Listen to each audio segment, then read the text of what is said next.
Thank you. Thank you.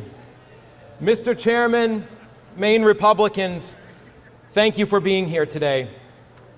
My name is Garrett Mason. I am a husband, father, small business owner, former legislator, and lifelong Mainer. And I'm asking for the opportunity to be your governor. When people ask me what makes me different in this race, the answer is simple. I'm not a newly converted Republican, and I'm not someone who just learned how to talk like one on social media. I'm a proven conservative who has fought these fights and delivered results for you. I was first elected in the great Tea Party wave of 2010, when nobody thought I had a chance. I took on an 18-year incumbent in a Democrat seat, and we didn't just win, we won by 11 points.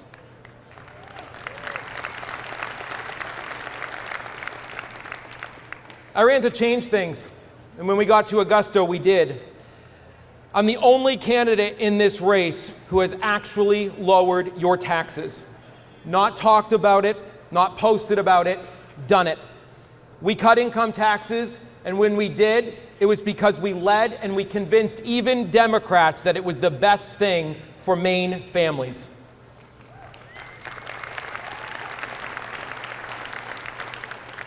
I led the fight for school choice. The first bill I championed was charter schools. The political establishment said it couldn't be done, but we got it passed. I fought for homeschool families to have more options than ever. I am the only person in 20 years that has moved the ball forward on school choice. I took on fraud, waste, and abuse in government. I stood up for election integrity when others wouldn't, and long before some candidates even got to Maine, I was working to make sure that criminal illegal aliens could be deported with the help of Maine law enforcement. That is what a proven conservative looks like. And that matters because Maine's in trouble. The biggest issue facing our state by far is affordability. It's too expensive to live here. It's too expensive to get ahead. Let's start with housing. Why is housing so expensive in Maine?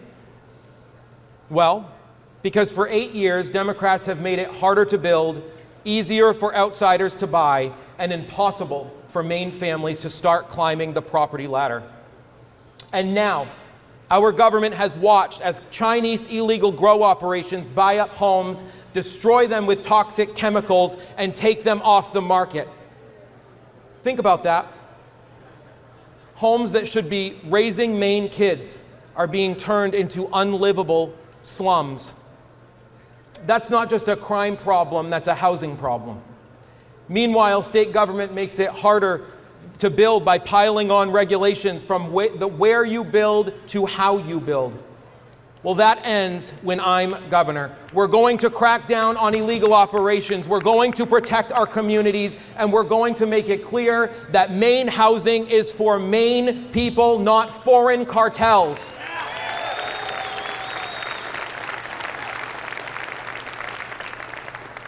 And here's the difference.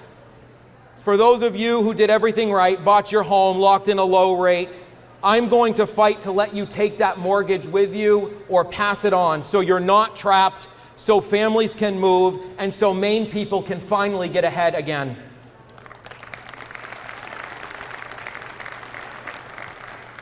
And housing is not the only place where Democrats have made life unaffordable. Look at energy. Maine families are paying some of the highest electric bills in the United States, and that's not an accident. It is a direct result of bad policy. Every single time Democrats have had full control in Augusta, they have found a way to make out-of-state wind and solar developers rich at your expense. They took farmland that used to grow food and covered it with solar panels shipped in from China. They drove up your electric bills. They drove up pressure on your grocery bills. And they did it all so that liberal politicians could feel good about sacrificing your money at the altar of the climate cult. Well, I've got a message for the solar developers in Massachusetts and New York who got fat off the Mills gravy train. Your free ride is over. We do not want your failed energy schemes. We do not want our farmland covered for your profit, and we are not going to continue to subsidize failure. And then there are taxes. Janet Mills campaigned on a simple promise in 2018. She would not raise taxes on Maine people.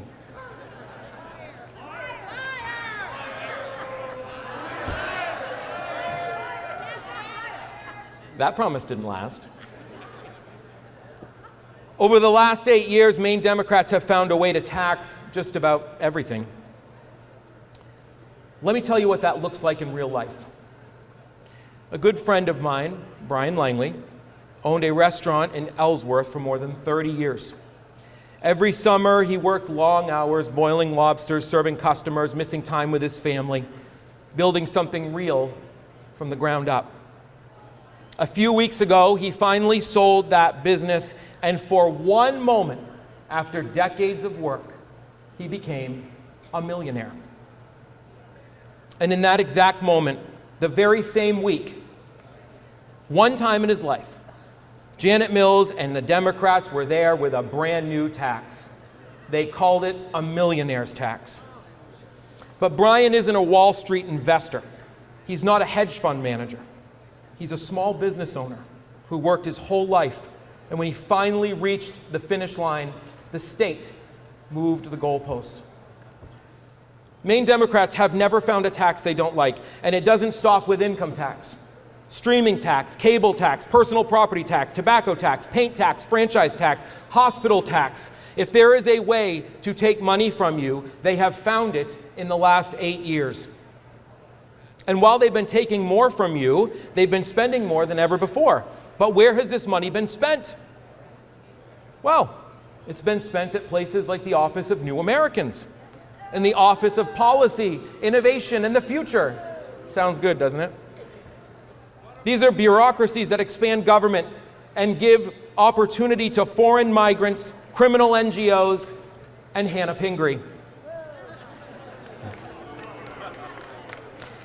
It went to ensuring that your coffee maker was banned because the nanny state thought they should have a say in how you make your morning coffee.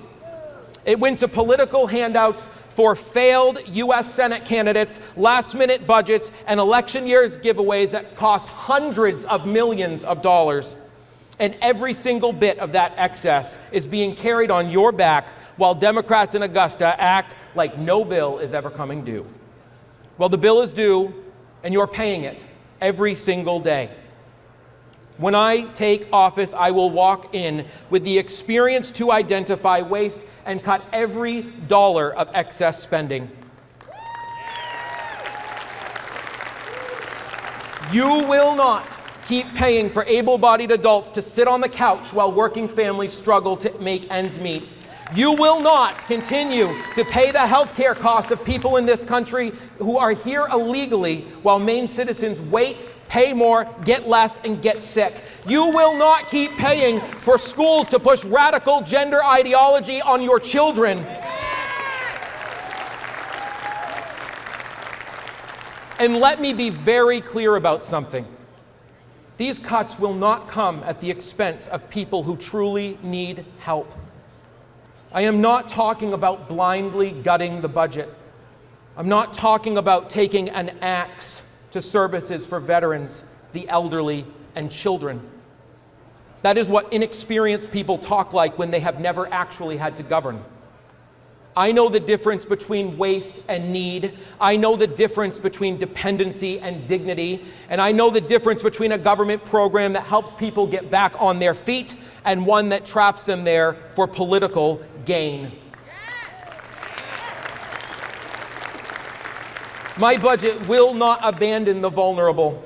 It will protect them by focusing resources where they actually belong, on Mainers who need help, not bureaucracies, political pet projects, ideological activism, and abuse.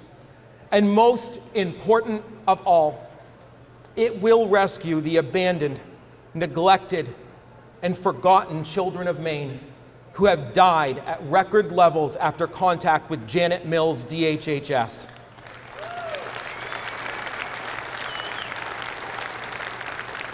Because if we cannot take care of the poor, elderly, and abandoned Mainers among us, then we are not living up to the mantle of the way life should be.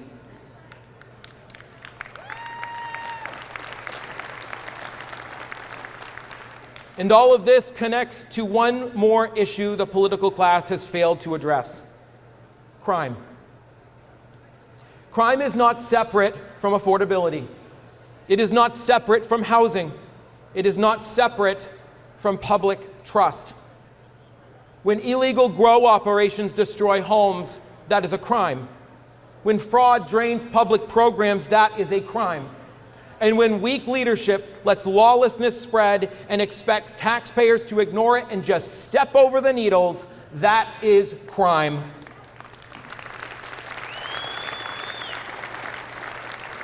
Maine people deserve safe communities. They deserve laws that are enforced, and they deserve a governor who understands that public safety is a basic obligation, not an afterthought.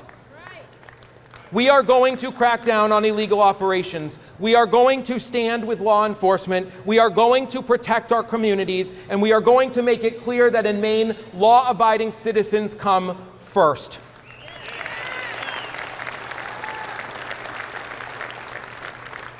Now, I've heard the attacks. Some say I'm just a legislator or a lobbyist, and that only a CEO can run this state. Let me tell you something. I might not have run a business listed on the New York Stock Exchange, but I've run small business just like tens of thousands of Mainers do every single day. My wife and I built them, bought them, and sold them. I know what it's like to live under the same regulations that you face every day, but I also know how to govern. I've cast thousands of votes to lower your taxes, protect your property, and stand up for Maine families. Others will scream into the void of the internet, chasing promises that they can't keep, cosplaying as a Mainer while asking AI to develop their policy plans. This job is not about loud posts and AI slop. It's about real results. And there are those that think that a family name qualifies them to lead. Maine does not run on nepotism. It runs on people who have earned trust by working in the trenches, whether in small business or in government, and I have done both.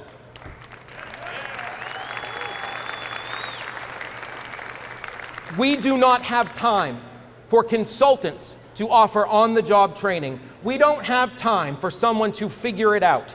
We don't have time for political hobbyists. I am not here to make promises I can't deliver. I'm not here to rely on a name. I'm here because I know how to get the job done, and I will do it for you. That is the choice in this race. I have taken on the establishment both in the government and within our own party. I have taken on special interests. I have taken on bad policy even when it wasn't easy. So when I say to you that I will fight for you as governor, that is not a slogan, it is my record. And in a race where a lot of people can talk tough, I'm the only one who can say, I have already done it. Thank you, may God bless you, and may God bless the great state of Maine.